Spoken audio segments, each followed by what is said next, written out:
Hello, my name is Jessica Mosher, and I'm going to share with you a presentation on how I communicate. So, a little background about myself. I'm a biological sex is female. I'm a mother to Annie. I've been married to my husband Jeffrey for over 15 years. I am cisgender. I am very much a millennial, and I'm currently employed at Loma University as a senior admissions records analyst for the School of Pharmacy.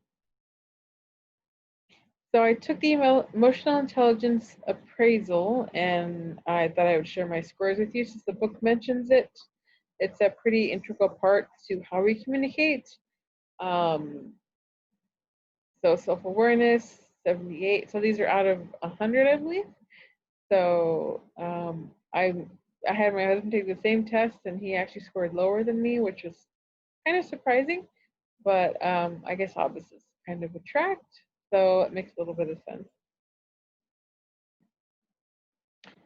So in the workplace, I tend to use, in terms of face-to-face communications, I utilize expressive logic to communicate, which I use far more often than is appropriate. I very much uh, wear my emotions on my sleeve, so it's very easy to tell if I'm happy, sad, upset, or anything like that. And I'm also a terrible liar, which is a good thing, I guess.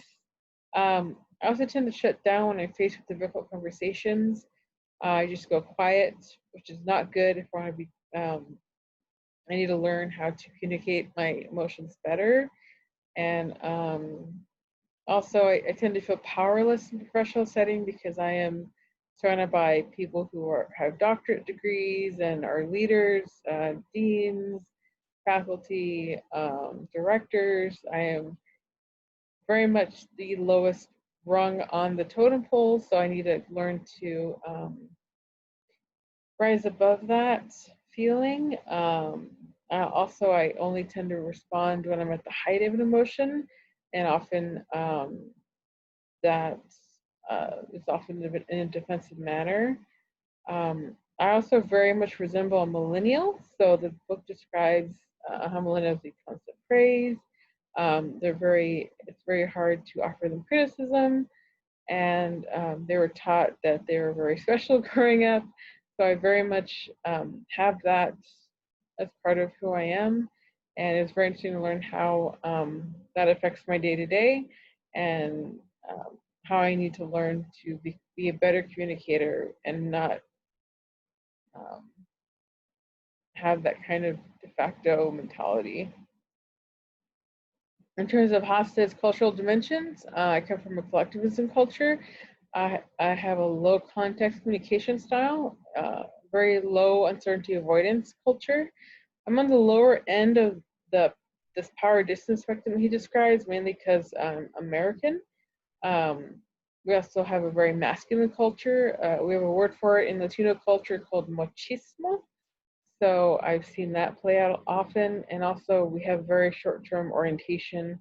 Often in my culture, we live very much hand to mouth.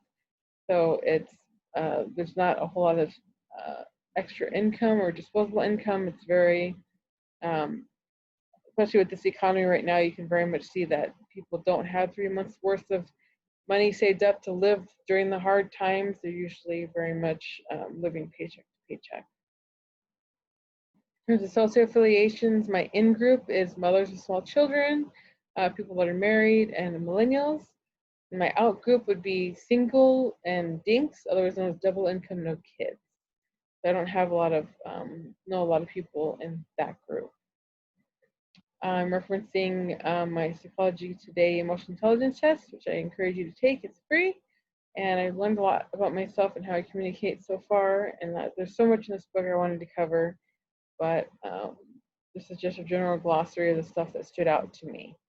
Thank you for watching our presentation. Bye.